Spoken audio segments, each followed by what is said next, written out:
मौसम जाई वर्षा आसुछि सिरकी डैम काम केबे हेउछि बुद्धिजीवी महल चर्चा। सरकार देय बराद कले किंतु प्रशासन निष्क्रिय। दर्शक बंधु टिकिनिकी खबर को स्वागत। कंधमाल जिला जी उदयगिरी ब्लॉक अंतर्गत सिरकी डैम रु स्थानीय अंचलवासी पानीय जल जोगाण सह चाष जमी जलसेचन निमंते सिरकी डैम पर संपूर्ण निर्भरशील थिबा बेले वर्तमान ताहा संपूर्ण अवहेलित अवस्था रही। दीर्घ वर्ष धरी पुनरुद्धार होई नथिबा बेले जलसेचन निमंते थिबा केनाल गेट भी चाबी खराब होई अहरह पानी नष्ट हेउथिबा बेले एने बारंबार अभियोग होईछि किंतु काम किछि होई नथिबा देखिबाकू मिलिछि। अंचल रे थिबा चाकोटी रे प्रशासनिक कार्यशैली उपरे आलोचना बा हेबा सह केबेठारु सिरकी डैम रो पुनरुद्धार कार्य आरंभ हेबो बोली साधारण प्रश्न करथिबा सुनिबाकू मिलिछि।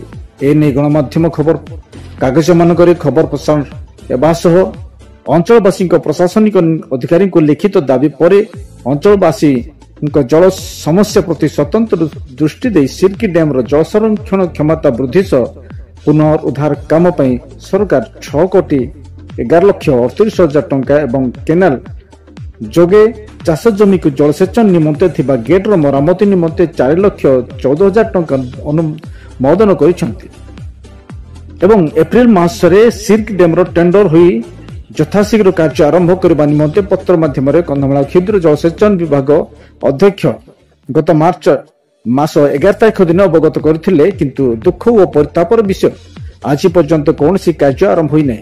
ग्रीष्म ऋतु सरीबाकू गलानी पाणीपाग विभाग सूचना अनुसार जून मास प्रथम सप्ताह मौसुमी आसीबो। वर्षा हेले सिरकी डैम रे पुणी पानी जमा हो रहिबो। सेतेबेले ना डैम रो पुनरुद्धार काम होई परिबो ना केनाल गेट तैयारी होई परिबो।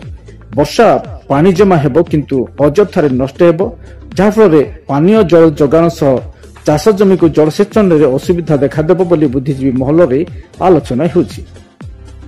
वर्षा ऋतु आसिया पूर्व यथाशीघ्र कार्य आरंभ करने निमंते अंचलवासी प्रशासन को अनुरोध करिसेंती।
दर्शक बंधु टिकिनिकी खबर रो अधिक अपडेट पाई टिकिनिकी खबर को सब्सक्राइब लाइक और शेयर करने को भूलिबे नहीं।